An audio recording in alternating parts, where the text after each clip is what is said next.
जाए और कोई शायद नजर ही ना आए सामने के भी हमने क्या खाना है, किधर पीना है। तो ये सब कुछ सजा हुआ था। पंजाब की वजारत आला मिल गई थी, हुकूमत मिल गई थी, और अब अचानक क्या हुआ कि वो वोटों का फड्डा पड़ गया, ज़िमनी इंतखाब आ गया, ये आ गया। तो ये मिलेगा कुछ नहीं इनको। बत्ती मुस्तकिल चली गई है, टेबल इनकी उलट गई है, ये जो मर्जी कर लें। नंबर भी बंद है। वो नंबर से तो बार बार आगे से ये जवाब आ रहा है, आज आपको मतलूबा सहूलत मुयसर नहीं है।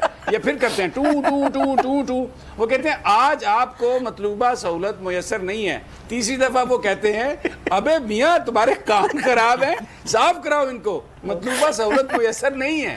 तो ये चल रहा है, लेकिन ये लगे हुए हैं, एक किसी को लंदन पे जब भिजवा रहे हैं, किसी को उधर, देखिए अटॉर्नी जनरल उधर गए हुए हैं लंदन, जरदारी साहब दुबई चले गए पॉलिश लेने, और ये पता नहीं क्या लेने गए हैं। लेकिन बहरहाल आप जो पढ़ रही हैं अभी, आपने जो टिकर्स बताए हैं ना, जो अंदर की कार्रवाई वाजे है। इससे चीफ जस्टिस साहब ने कहा कि ये बिल्कुल ये कोई पेचीदा मामला नहीं है, हमारे जो फैसला है उसके मुताबिक ही आगे काम होना है। इसमें हमें तो कोई वहाम नजर नहीं आता कि वोट काउंट होने थे या नहीं।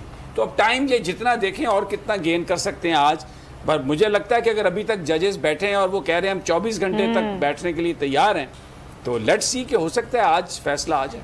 सुने अब देखते हैं कि ये आज फैसला जो है वो क्या आता है। लेकिन साथ ही साथ एक जो चीज़ है वो भी क्योंकि चलो शुजात हुसैन काफ लीग के जो वकील हैं उनको भी अब वो शामिल कर लिया गया। फारूक शनाइक साहब जब गए उनकी भी पिटीशन को कहते हैं कि मज़ीद सुन लेते हैं कि इसमें फुल कोर्ट का है मामला या नहीं।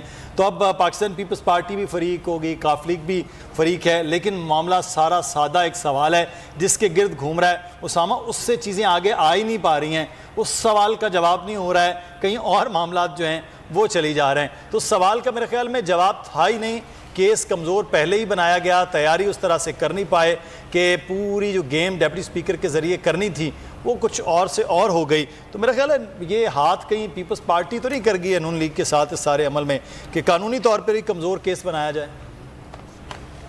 ये सीक्रेसी रखने की कोशिश की गई थी और फिर जरदारी साहब ने वो सारे गेम वो लेटर वाला, तो अब जो नून लीग के वकला हैं उन्होंने भी कहा जी आपने राजदारी तो रख ली जरदारी साहब के कहने पर, लेकिन हमसे मशवरा ही नहीं किया, तो ये तो सारी गेम ही नहीं बन सकती, किसी सूरत हमारे हक में फैसला नहीं आ सकता। जिस तरह से रूलिंग दे दी डिप्टी स्पीकर ने और कहा जी जजमेंट के मुताबिक मैं दे रहा हूँ, अब सुप्रीम कोर्ट की कोई ऐसी जजमेंट ही नहीं है, यहाँ से मामला ख़राब हुआ। लेकिन आप देखें ये सब कुछ जो हो रहा है ना, ये सिस्टम के लाडले एतजाज़ अहसन साहब ऐसे नहीं कहते इनको कि इस सिस्टम के लाडले हैं, आज तो उनके साथ सारे बाकी भी सब शामिल हो गए, सब लाडले बन गए।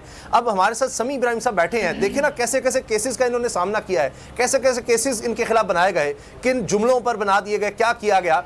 आपने कभी देखा मरियम साहबा या सारी पीडीएम की जमातें या ये अली वजीर साहब, ये मोहसिन दावड़, ये क्या क्या कहते रहे हैं ये लोग, और मियां नवाज शरीफ साहब क्या क्या कहते रहे हैं। ये सिस्टम के लाडले हैं, इनके लिए इतवार को अदालतें लगती रही हैं, इनको जनाब वो जमानत 50 रुपए के स्टैम्प पर जनाब बाहर चले जाएं, जेल में राउंड द क्लॉक जनाब तीन तीन डॉक्टर मौजूद उनके मौजूद। तो ये वो जो लाडलापन है, जमानत पर रिहा होकर अदालतों पर हमले, आप प्राइम मिनिस्टर हाउस का इस्तेमाल, सारे आकर बैठ जाएं, पूरे पाकिस्तान में आपके चल जाएं, ये जो वो सिस्टम का लाडलापन इनको मिला ना, उसकी वजह से इनको ये हो गया कि जनाब हम जो स्याह सफ़ेद के मालिक हैं, हम हुक्मरान ख़ानदान हैं। आज वो चीज़ें हो नहीं पा रही, वो जिस तरह समी साहब ने कहा वो मतलूबा मैसर नहीं है। तो ये खेल खेला जा रहा है, सिस्टम के लाडले ये और लाडला ये किसी और को कहते रहे, चलाने की कोशिश है।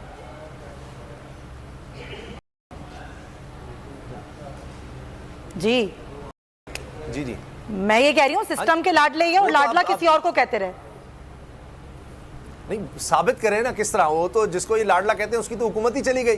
चीफ जस्टिस साहब ने खुद कहा हमने 5 जजों ने फैसला दिया दिन रात जनाब उस पर, कासिम सूरी साहब को तो बुलाया तक नहीं गया, उनको तो सुना तक नहीं गया, और वो सुओ मोटो था। और इसमें तो दरखास्तें गई हैं, इसमें तो डिप्टी स्पीकर को बुला रहे हैं कि जनाब आएँ, तशरीफ लाएं, दिखाएं, वो लेटर लाएं, वो हमारी जजमेंट का पैरा, वो लाइंस दिखा दें। उधर से जवाब जनाब हमले हैं जजेस पर, ये हो गया वो हो गया, प्रेस कॉन्फ्रेंस दें, हम आएंगे, ये कर देंगे, वो कर देंगे, हमारे साथ ये हो गया, उस तरह हो गया। अब असल में इनको लग रहा है मामला चल नहीं रहा, अब ये विक्टिम कार्ड खेल के मजलूम बनना चाह रहे हैं और सारा कुछ जनाब ये कि जी हमें तो हर दफा इस तरह कर दिया जाता है। असल खेल पीछे ये है, इनसे कोई मामला नहीं चल रहा, ना कराची समझ रहा है, ना आप देखें कि पंजाब में जो सूरत हाल है इस वक्त, गवर्नेंस की, डॉलर रुक नहीं रहा, मईशत का बुरा हाल है। अब ये निकलने से पहले ये सूरत बना रहे हैं कि जनाब देखें वो फलां हमारे खिलाफ था, फलां हमारा फोन नहीं सुनता था, इमरान खान के दौर में तो बड़ा कुछ किया जाता था, हमें उस तरह से नहीं किया गया। वो शहबाज शरीफ कहते हैं ना 30% भी हमारी तरह लाडला बनाया जाता तो हम ये कर देते वो कर देते। अब ये गेम दूसरी तरफ ले जाना चाह रहे हैं इदारों के खिलाफ। अभी ये इन्होंने सुप्रीम कोर्ट के खिलाफ मास खोला है, अभी आगे एस्टेब्लिशमेंट। अच्छा ये उसामा जरा दोबारा हम बताते हैं, अब अंदर जो समात हो रही है ना उसकी अपडेट्स भी हमारे पास आ रही हैं, वो बड़ा जरूरी है अपने नाजरीन को देना। तो ये कहा चीफ जस्टिस ने कि केस को तूल देने की जरूरत नहीं है। इरफान कादिर जो है वो ये कह रहे हैं कि अगर अदालत कह दे कि मुनारिफ अरकान का वोट शुमार होगा तो फिर तो मामला खराब हो जाएगा। इरफान कादिर ने यह भी कहा कि नजरसानी केस को इस केस से अलग नहीं कर सकते।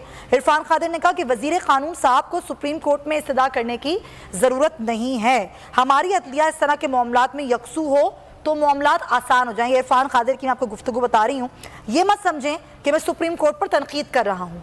फिर उन्होंने ये कहा कि अवाम का सुप्रीम कोर्ट पर एतमाद बरकरार रहना चाहिए। फिर सुप्रीम कोर्ट ने डिप्टी स्पीकर के वकील इरफान कादिर को इधर उधर की बातें करने से अब रोक दिया। उन्होंने कहा कि जो जवाब मांगे जा रहे हैं वो जवाब आप दें, इधर उधर की बातें नहीं करें। अच्छा, उससे पहले चीफ जस्टिस ने कहा कि हमारे मुल्क में अच्छी तर्ज हुक्मरानी बहुत अहम मामला है। हमने वफाकी हुकूमत के केस में आज खुद नोटिस लिया। हमारी नज़र में स्पीकर साहब ने आर्टिकल 95 की खिलाफ वर्जी की है। तो ये सारी चीज़ें भी हम ज़रा अपडेट कर दें। जी समी साहब।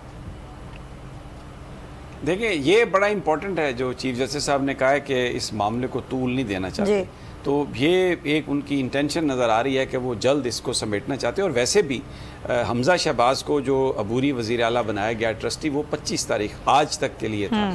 तो अब क्योंकि अगर आज से आगे जाएगी इसकी समात तो फिर वो जो पहला ऑर्डर है उसमें भी फिर अमेंड करना पड़ेगा और उनको आगे ले जाना पड़ेगा। और अगर दलाइल, और ये भी कहा चीफ जस्टिस साहब ने कि हमने आज का मंडे का दिन इसीलिए रखा था कि आप सब लोग तैयारी करके आएँ, आपको मुकदमे की मौका मिल जाए।